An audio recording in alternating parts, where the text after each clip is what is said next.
Well, here we go. You've been waiting for it, I've been waiting for it, and finally, it's Ms. Marvel time. Oh boy. Just roll it.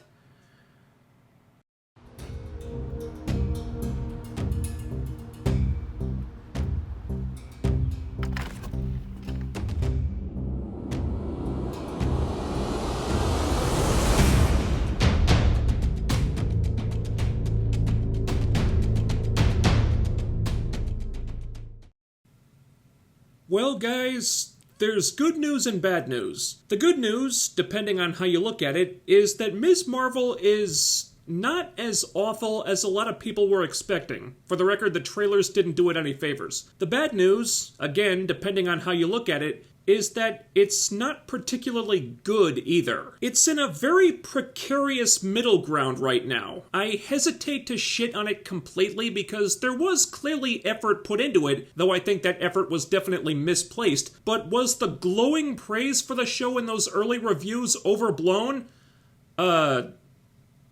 Yeah. But what do you expect from mainstream media critics? They're not going to take the gloves off for a show that checks this many boxes. God forbid, they'd be canceled so fast that it'd give them whiplash. But that's why YouTube is a thing. So you guys can seek out critics who have no press credentials they're afraid of losing, and therefore don't have to play nice. So let's keep it real, because that's what we do here. And the truth is, was this a terrible first episode for Ms. Marvel? Not really. Honestly, compared to some of the shit I've had to review in the last few years, this was pretty tame. Now, was it dumb and a little cringy at times? Yeah. Were there plot holes? Oh yeah. But before I get into that, I need to talk about the changes for a second. I think everybody's heard about this by now. Her origin and her powers are completely different from the comics. With the powers, I get it. Her powers in the comics would have looked stupid in live action. Hell, they look stupid in the comics. I've said this a million times. You do that in live action and they're either gonna look cartoonish or like body horror. I understand changing the powers. I think they could have done better than changing them to something that's an obvious ripoff of several other characters, more on that in a bit, but I get changing them. And I have no investment in this character, so that doesn't really bother me. Changing the origin?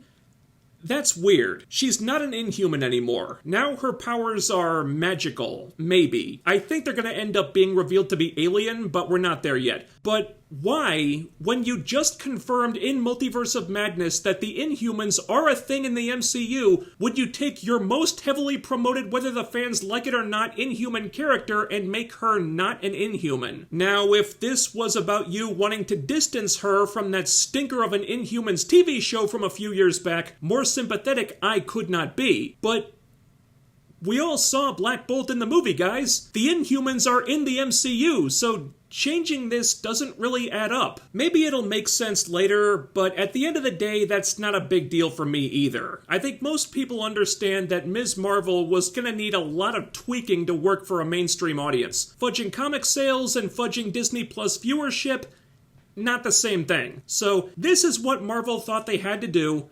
Let's see if it worked out for him. The show begins with some pretty funny shit, actually. All of it completely unintentional, but hey, I still laughed. Turns out Kamala Khan is a YouTuber, and we meet her as she's posting the finale of her 10-part series about how super amazing and badass Captain Marvel is. And this video is all about how the Avengers were losing to Thanos. Losing really, really badly. And right when all hope was lost, Captain Marvel blasted down from the heavens, tore through Thanos' ships, rocking that fantastic haircut that everybody loved, punched Thanos right in the face, which none of the other Avengers could have ever done, by the way, saved the day, saved the universe,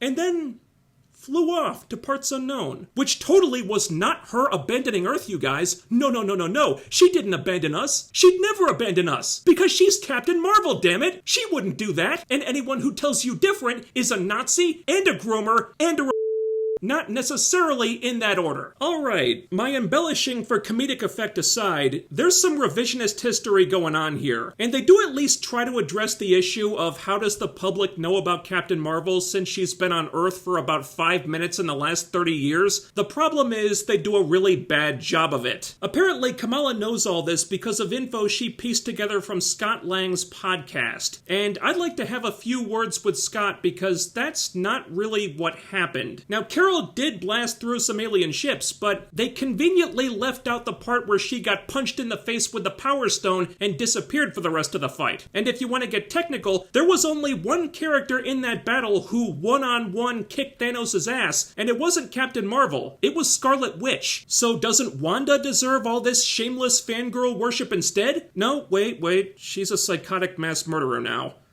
So that might not work. So anyway, Kamala has a very selective and inaccurate knowledge of the events of Endgame. I guess we can't tell her what really happened, that Carol punched the Power Stone with her face and then f***ed off, which means that the Captain Marvel fangirl worship that's the basis of Kamala Khan's entire character is all based on a lie.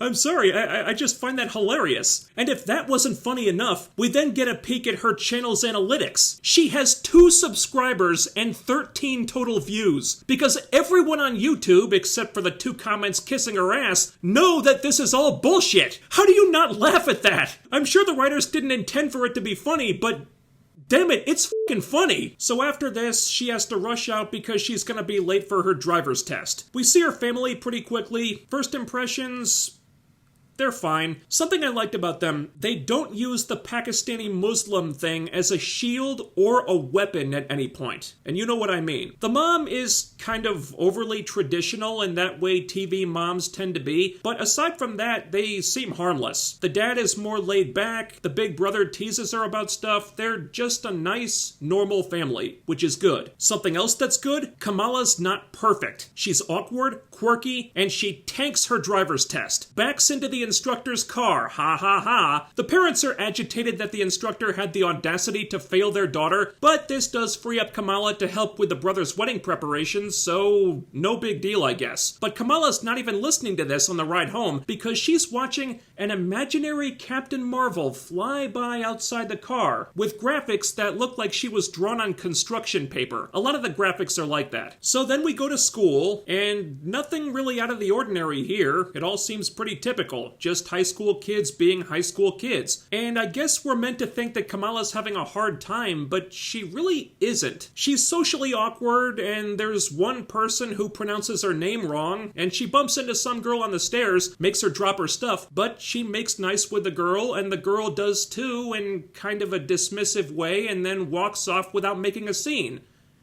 That's really it. And she does have 2 good friends, which...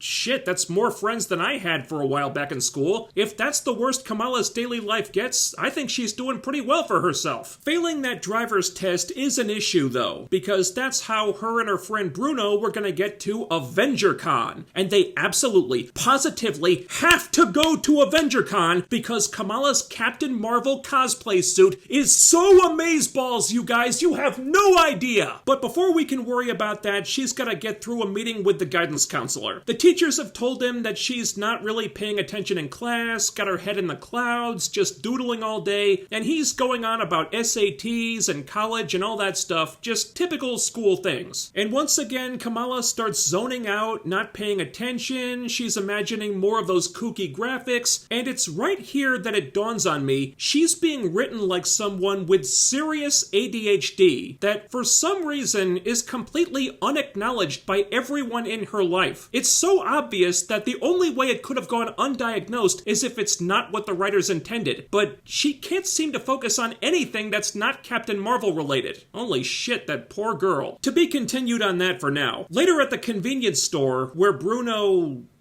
lives? I think. Kamala is lamenting how their plan to sneak out to AvengerCon is shot to hell now that they won't be able to drive there, and I don't know why that's a big thing. It's not like you live in bumfuck nowhere, you're in the city. Can't you just take a bus? Or the subway or something? Hell, call an Uber. You've got other options. Why is this a thing? I don't know. But Bruno's solution is that Kamala should just ask her parents if she can go, but Mama Khan thinks anything Kamala likes is weird, so no dice on that. Then they discuss her cosplay suit on the bike ride home, but I could not for the life of me tell you what they said, because the graphics in the background were so fucking distracting. They're designed to look like graffiti on the buildings, but they're moving all over the fucking place. I rewatched this scene 3 times, could not focus on anything else. I literally would have had to close my eyes to get the dialogue. Just blindfold myself. That's how batshit this was. I didn't actually do that, but that's what I would have had to do. It's not just Kamala having ADHD, now they're trying to give the viewers ADHD. Later on at home, the grandma has sent over a box of old stuff. Inside this box, Kamala finds a weird-looking bracelet armband type of thing. She thinks it's cool, but the mom is a little bit too dismissive of it. So that quickly goes in the attic, and Kamala's going with Mama Khan to run errands for the wedding. There's several minutes of shopping in a Muslim-themed district. Is that a thing in Jersey City? I don't know. Nothing too interesting happens here. Their relationship is not perfect. The mom talks at Kamala, but not to her, and doesn't really listen like a lot of parents can be. Some girl they know broke off her engagement to travel and find herself, which Kamala thinks is cool, but the mom disapproves. Whatever. That night, Bruno's over at the house visiting. He's some kind of tech genius, so that's something that's carried over from the comics. For his sake, I hope it's the only thing. And he has built for the Khan family some kind of homemade Alexa device that controls the TV, the lights, security system, everything. And before he takes off, he urges Kamala to just ask her parents about AvengerCon, and she's got no plan of her own, and taking the bus is not on the table for some reason, so what the hell? So she asks, and her mom is not happy. So you want to go out at night to a strange place with strange people who could be thinking strange things, wearing a strange skin-tight costume, no less? Not on my watch, young lady. And we're meant to be on Kamala's side here. The mom is meant to seem unreasonable and overprotective, but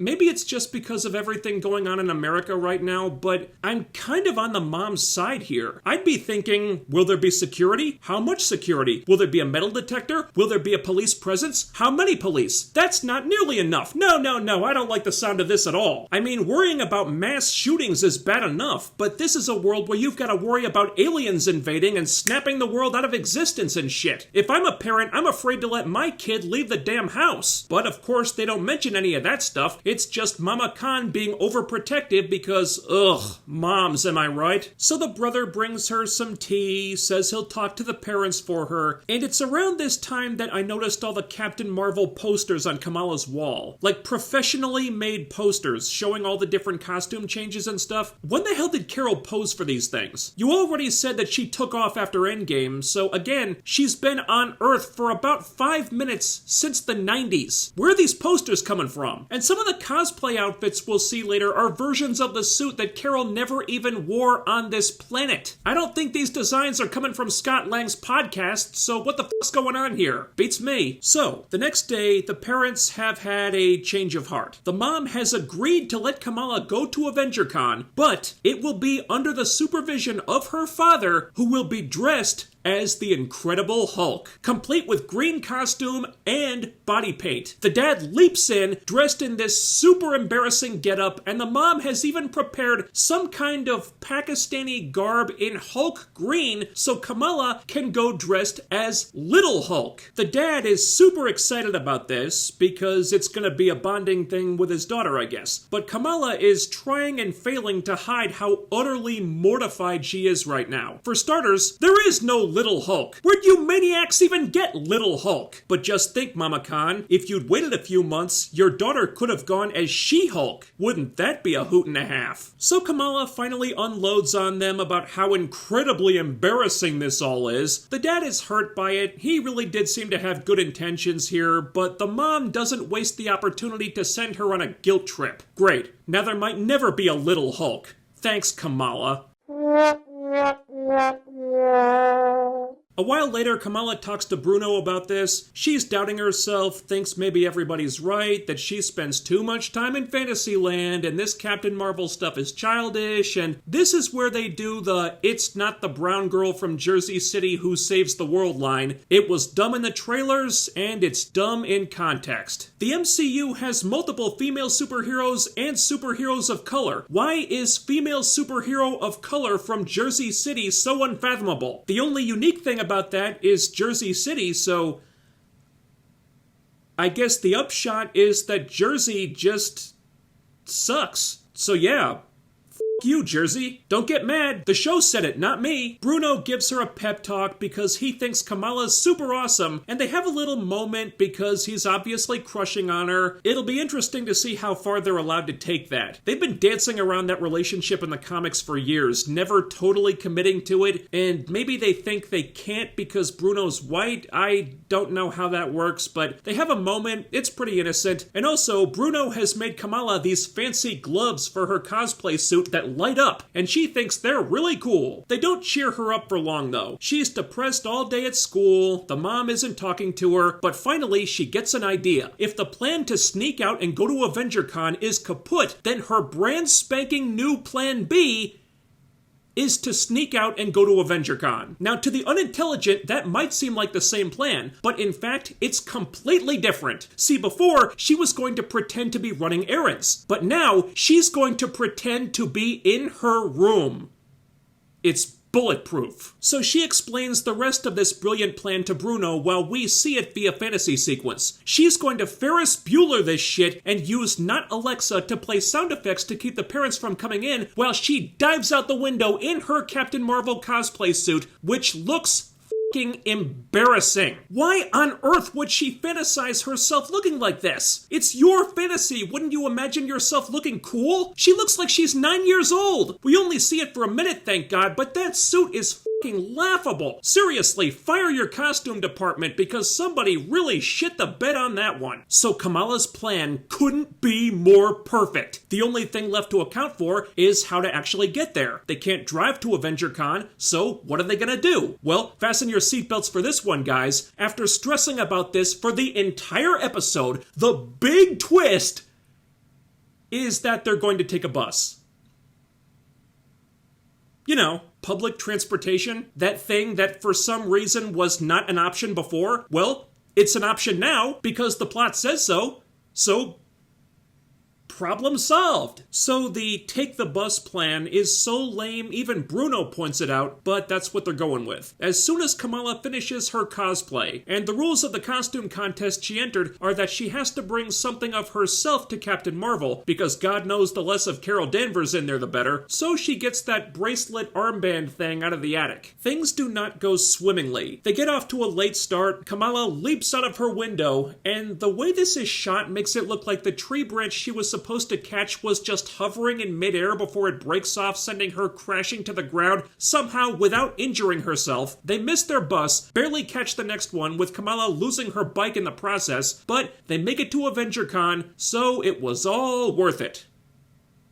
For them. Not so much for me, though. Holy shit, AvengerCon is something else. Remember the Broadway show scene in Hawkeye? The "I Can Do This All Day" song that was so bad and so cringy that Clint was low-key mortified and had to bug out before it made him want to hang himself? It's like that, but without the self-awareness. This is the place that the people who stand in line for hours to get into Comic-Con dressed head to toe like the Na'vi from Avatar would be embarrassed by. But Kamala and Bruno think it's the greatest thing they've ever seen. There's games and costumes and all sorts of stuff to take pictures with. Everybody seems to love it as long as nobody from the outside world ever finds out they were here. And of course, Kamala thinks the Captain Marvel display is just awe-inspiring, which continues to feel like the flimsiest part about all of this. The funny part, though, the really funny part, they see Zoe there. She's the girl from the stairs, and Zoe is also competing in the Captain Marvel costume contest, and her costume is way, way better than Kamala's. They don't say that, it's not meant to be that way, but all you have to do is look. It's actually pretty good. It's the Captain Marvel design, but it's tailored like the old-school Ms. Marvel suit. She's even got the mask mask and the sash and the hair, and the added bonus is that it doesn't make her look like a 4th grader. If this was a real contest, she would win. Not to be deterred though, Kamala goes to the bathroom to suit up. She forgets the light-up gloves that Bruno worked so hard on, but she does grab the mysterious bracelet thing. She puts it on right before she goes on stage with the other contestants, and it's sort of expands like the Witchblade, and this weird purple energy sort of engulfs her. I think she's the only one who can see it though. For a second, she sort of, like, passes into this other dimension or something where everything's purple. It's not clear what's happening exactly, and she's totally dumbfounded as Bruno's pushing her up on stage. And I guess she gets freaked out by all the bright lights and these rabid fans who, for whatever reason, are foaming at the mouth excited about this Captain Marvel costume contest. You figure that out. So when it's her turn to show off her stuff, she unknowingly starts shooting out these purple energy things into the air. She doesn't know what's going on, but the crowd is agog and just thinks it's special effects wizardry. Even Zoe is wowed by this. Oh my god, oh my god, oh my god! Your suit is so amazing! Are you available for parties? Doesn't even recognize her. But one of the energy things hits this giant Ant-Man statue. The head of the statue falls off. It starts rolling all over the place, in defiance of the laws of physics, quite frankly, smashing everything in sight. Somehow most of the fans don't even notice this, don't ask me how. It dislodges this giant replica of Thor's hammer, so the hammer swings down right at Kamala and Zoe. Zoe doesn't see it, so Kamala yells, "Move!" And then she dives out of the way, leaving Zoe to get hit by the hammer. Yeah, that'll teach Zoe for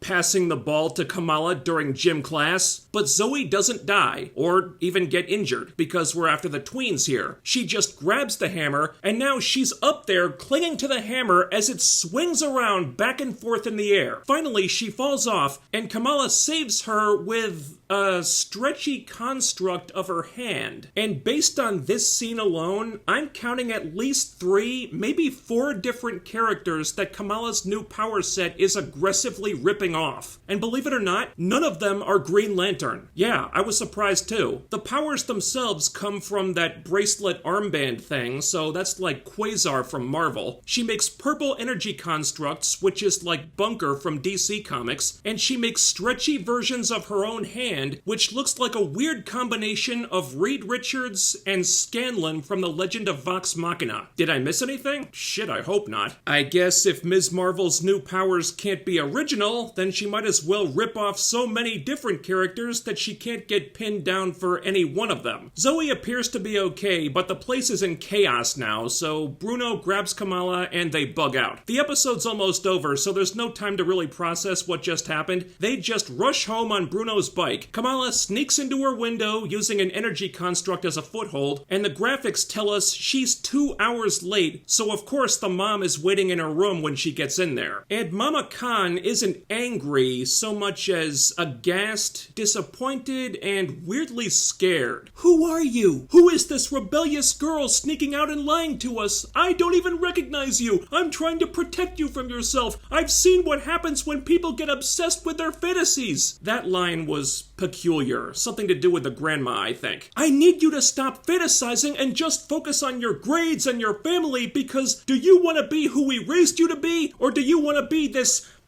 cosmic head in the clouds person? And then she leaves without even grounding Kamala or punishing her in any way. So Kamala got off pretty damn easy here. She flops down on the bed, takes a look at one of her Captain Marvel posters. Again, I don't know where the hell these things are coming from. She lights up her hand, smiles, and she's like, cosmic. And the episode ends with some office drones looking at cell phone video of Kamala's little stunt at AvengerCon, and the least threatening, least scary looking G-man you've ever seen says to bring her in.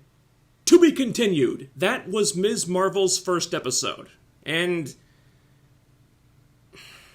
it's okay. Yeah, I know, not what you came for. You came to watch me tear the show apart, but What do you want? You want me to lie to you? That's not what I do. I just came off 3 seasons of Batwoman, okay? I know worst show ever when I see it. This ain't it. Now, having said that, I don't think it's very good either. It's derivative of a lot of other things. The pacing is very slow. The story takes forever to go anywhere. You can see every plot point coming a mile away. It's not smart. God knows it's not clever. The graphics make it damn near impossible to concentrate on what's going on and set my ADHD rattled brain f***ing spinning, and the Captain Marvel fandom angle from minute 1 comes off like absolute bullshit. But guys, it's a show for tweens. Were you expecting f***ing Shakespeare? It's not like this is a Christopher Nolan project or something. The target audience for this thing is probably still reading Archie comics. Ms. Marvel is not a show made for my demographic, and that's okay. It doesn't have to be. And honestly, all that other stuff doesn't have to be a deal breaker as long as the show is not insulting. And that was one thing they managed to get right. Kamala seems like a good kid you can sympathize with. I'd seriously question her choice in superheroes, but otherwise, she's pretty unobjectionable. The identity politics were surprisingly kept to a bare minimum, aside from the brown girls from Jersey City comment, which was stupid. You, Jersey, am I right? Am I right? The writing is certainly not trying to challenge itself, but at least it has a heart, and the characters aren't loathsome assholes. Kamala refreshingly doesn't get glorified or put on a pedestal. She's an underdog, and that's largely because of her character, not anything race-related. It has an interesting visual style, even if it is distracting as all hell, and yeah, the focus is on a Pakistani Muslim family, which is gonna give off a certain impression, but as long as that's handled organically and the show doesn't try to weaponize it or shove it down our throats like a lot of comics have a habit of doing these days, then you should be fine. Is it playing to a certain type of audience? Of course. But I can see 12-year-old girls really liking this. If you're watching it as the characters are fretting over how they'll get to AvengerCon and OMG, will Kamala get to show off her cosplay outfit, and thinking, who the f*** cares, just fight a supervillain for Christ's sake, chances are this show is just not your thing. Overall, this episode was pretty harmless. The only part that drove me up a f***ing wall, aside from the ADHD graphics, was the Captain Marvel shit, because that's the stuff that just made no damn sense. How do so many people know about Captain Marvel? They shouldn't. When did Carol pose for all those posters? Is that something she'd even do? Bullshit! How do cosplayers know about the Kree helmet that Carol never even wore on Earth? Why is Kamala so enraptured by this person that she only knows about by piecing together details on a f***ing podcast? At least in the comics it made sense, because Carol Danvers had been around forever as a superhero out in the public. Here it just feels like a load of crap, because again, Carol hasn't been on Earth. She was on the other side of the galaxy for decades, came back for 5 minutes a couple years ago, and then off again. Even Kamala acknowledges that part. So where does all this hero worship come from? It comes from nowhere. It plays like the writers just pulled it out of their asses because it's what the comics did. But it doesn't make sense here. The stuff that Kamala worships Captain Marvel for didn't even happen that way because they had to contrive this whole thing to make the story work. And I don't think that's so they can build up to her getting a reality check later on. I really don't. And when you factor in how Brie Larson's Captain Marvel has turned a lot of people off since that movie came out, making the hero worship by all these characters even more disingenuous, I don't see how you can fix this. So basically, one of the biggest aspects of the Ms. Marvel character that people know her for is the part of the show that really just does not work. Everything else was pretty inoffensive. It may not be great, but there's a ton of shit out there that's a hell of a lot worse. I know a lot of you clicked on this video expecting me to call this a massive dumpster fire, but guys, I've reviewed a lot of dumpster fires in this gig. This isn't one of them. Not yet. But this was only episode 1. There's still plenty of time for this thing to go pear-shaped. And the pattern for these Marvel Disney Plus shows seems to be that they have trouble sticking the landing, so just wait for it. Thanks for watching, everybody. Sound off on this episode in the comments, ding that bell icon, and follow my social media so you can always be notified when I upload new stuff. I also have a live streaming channel. Links to everything are down there. Thumbs up the video, share, subscribe. Make sure you're still subscribed, and I'll be back with more soon. So you guys take care, do all the YouTube things. F*** you, Jersey. I'll see you next time.